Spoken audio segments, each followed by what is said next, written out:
William Blake, a little bit about him. He's kind of out there. Some of his contemporaries thought he was insane. Nowadays, maybe he would be heavily medicated. An individual that says that he saw, spirits or ghosts ascending when his brother died. Maybe he did.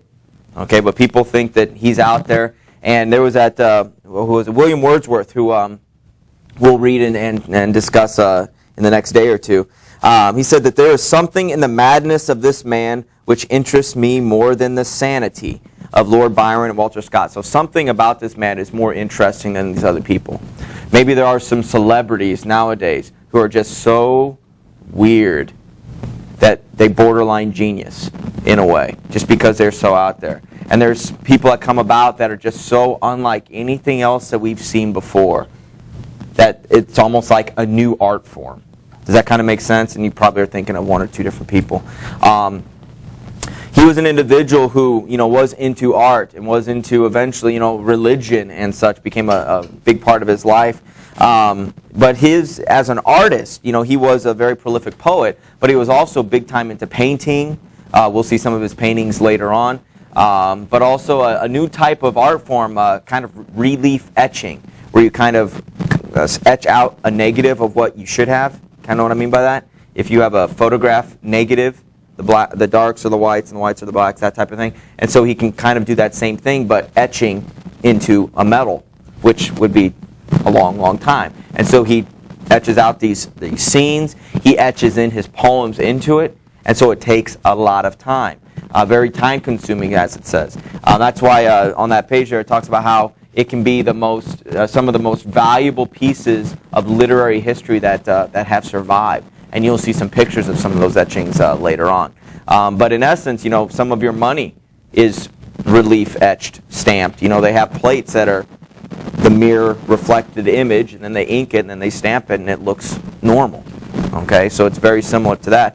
But he was really, and what did he call it? He called it illuminated printing, is what he called it.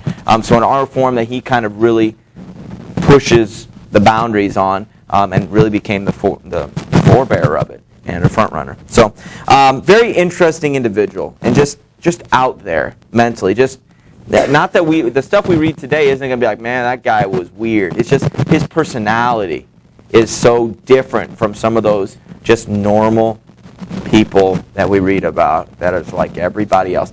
This guy would probably be a rock star nowadays. For whatever his profession would be, he probably would just be out there. And everybody just thinks it's funny. Okay? And he's a very successful person. So, anyways, William Blake, just very interesting guy. These individuals, Blake, and we'll do Wordsworth later, and Coleridge, and all of these people, these are answers on Jeopardy. So when you're flipping through and you just stop because, there's an English question and your parents don't know, just throw out William Blake. You might be right. Okay? Very, very famous individuals that we'll be covering in the next couple days. The Lamb by William Blake. Little lamb, who made thee? Dost thou know who made thee?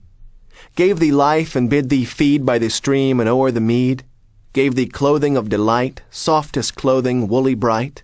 Gave thee such a tender voice, making all the vales rejoice? Little lamb, who made thee? Dost thou know who made thee? Little lamb, I'll tell thee. Little lamb, I'll tell thee. He is called by thy name, for he calls himself a lamb. He is meek and he is mild. He became a little child. I a child and thou a lamb. We are called by his name. Little lamb, God bless thee. Little lamb, God bless thee. Okay. This is probably the sweetest of the poems that we have, to some degree. Okay. Looking at it at face value, one, they have a little picture, and these are the etchings that he does. Okay. With the picture that they give us to help place things, we have a shepherd talking to his flock. Okay, he's out there alone. He's probably has conversations with them. I don't know. They might be very lonely. But little lamb, who made thee? Dost thou know who made thee? Who gave thee life and bid thee feed by the stream and over the mead? Gave thee clothing of delight, softest clothing, woolly bright? Gave thee such a tender voice, making all the vales rejoice? Little lamb, who made thee? Do you know who made you? Let me tell you. And it's ultimately about God made you, little lamb. God made you. He gave you these things. He gave you your clothes. He gave you that little voice that you have. He is called by thy name, for he calls himself a lamb. So Jesus, God, religion, okay? You are created by those things, and you have been given those things. He is meek and he is mild. He became a little child. I a child, and thou a lamb. We are called by his name. So even though I'm a man and you're a lamb, we are the same. Okay? Now, could the lamb be a symbol for something else? Could it? I don't know about you, but at my church, the little kids, they go off and they're called like little flocks or little rooms or flocks of sheep, and little lambs and such. I look at this as a little bit deeper, or it could be a little bit deeper. Yes, we have, the nature, the common man of the shepherd and such, but I like to put in a little bit about the child as well. Could you see how this could be some instructor talking to little kids?